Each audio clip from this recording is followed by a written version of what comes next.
Good evening, boys and girls, and welcome back what would be the 5th installment of Confessions of an Adult Film Star.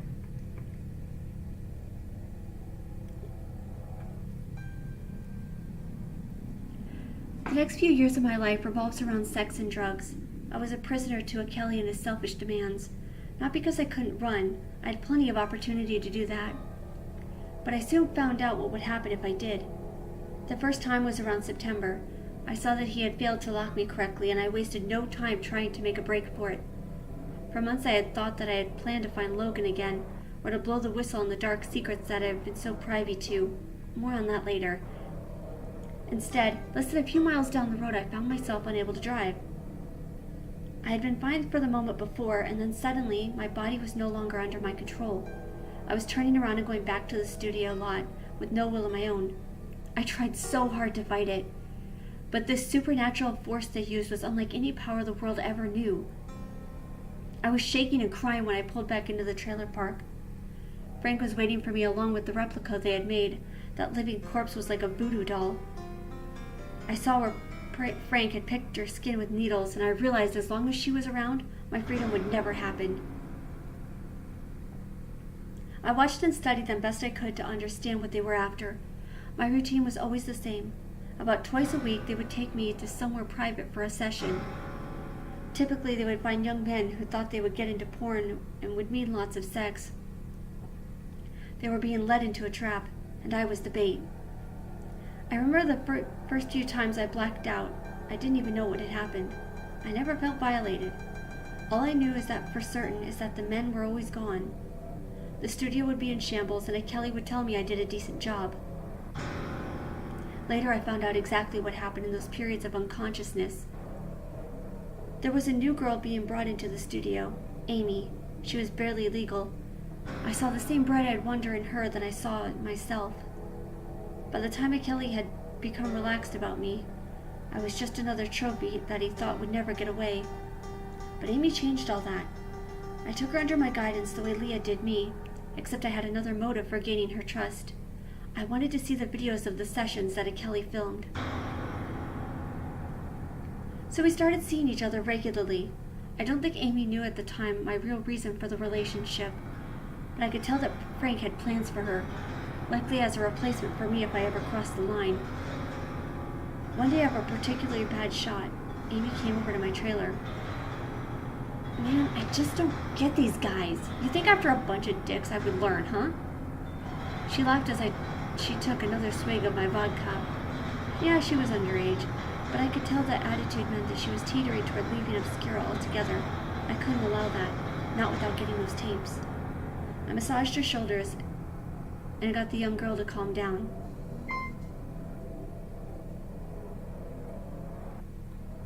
You think that's bad? You should see the shit I have to go through, I teased.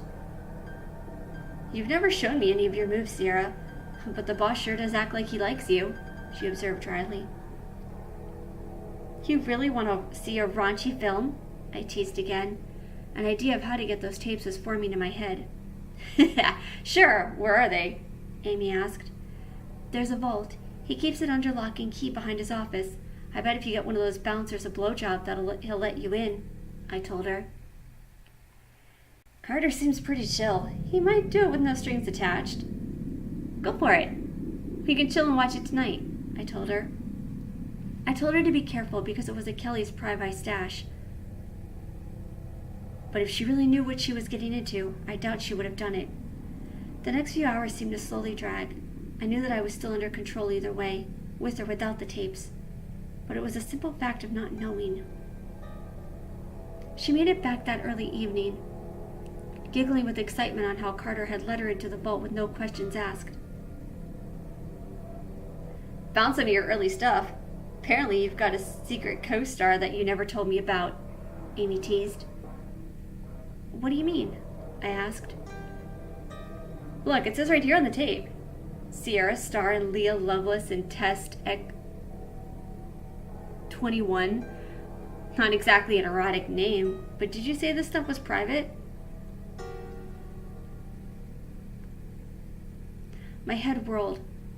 How the hell could Leah be in these? I've never been in a movie with her, not ever. Wordlessly, I set up the VCR and got things rolling. The grainy image of myself came into focus, and the hooded man I normally did my scenes with was placed me down on the floor. This part I always remembered.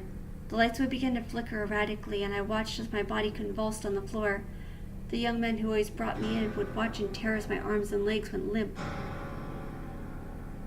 "What the hell is that?" Amy asked as we saw something move on the carpet beneath my body. It was the large dark shadow that slithered and moved on its own accord. It grew with each passing moment and then formed a solid mass. A disjointed tower and a black oily creature that had emerged from the inside of my body somehow. It formed legs and arms and soon a face. I held a hand over my mouth and held back a scream.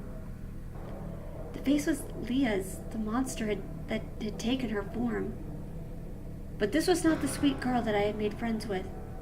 This was just like the corpse they had used to control me, a hollow and lifeless shell with only one goal in mind, an insatiable hunger for the living.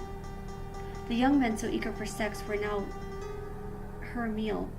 I didn't bother to watch the scene. Amy was shaking her head in disbelief. I recognized that wide-eyed wonder. The hope dashed into pieces. She thought this was something she would enjoy, and now the ugly truth was staring us both in the face. "Amy, we have to get out of here," I said, but instead of feeling sorry for me, the girl was scared and grabbed a knife from the counter nearby. "Don't come any closer! I will make you bleed," she warned. "Don't, please! I'm trapped here. I need your help. There are people out there who need me," I told her. She plunged the knife towards my chest, and instinctively I blocked it and knocked her back. The girl fell and slammed her head into my coffee table, glass piercing her skull. As she slowly bled out onto the trailer carpet, I saw fear still in her eyes. From across the lot I saw a few people had heard the commotion. There was no way I could hide what had happened. All I could do was lie, to pretend that it was something I did to benefit them. The Mexican, the one that Amy called by the name of Carter, was the first one who noticed the stolen tapes. "She found out what we were doing. I had to eliminate her," I said in the most emotionless voice I could muster. Carter was staring at me, not quite believing my story. "Finish her then," he ordered me. "I'm not sure what you mean. She's already dead," I told him. "Feast upon her body. Feed the queen that lives inside you.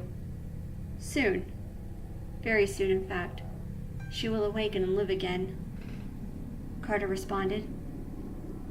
Was he talking about Leah? I remember once that Frank had claimed I would replace her after she died. Now I didn't know it was true anymore. I saw a dastardly glint in his eye if I failed to obey. My own survival was on the line. I trembled and looked at poor Amy's body. Then I took the knife from her limp hand and began to cut her open for the meal that I was forced to partake in.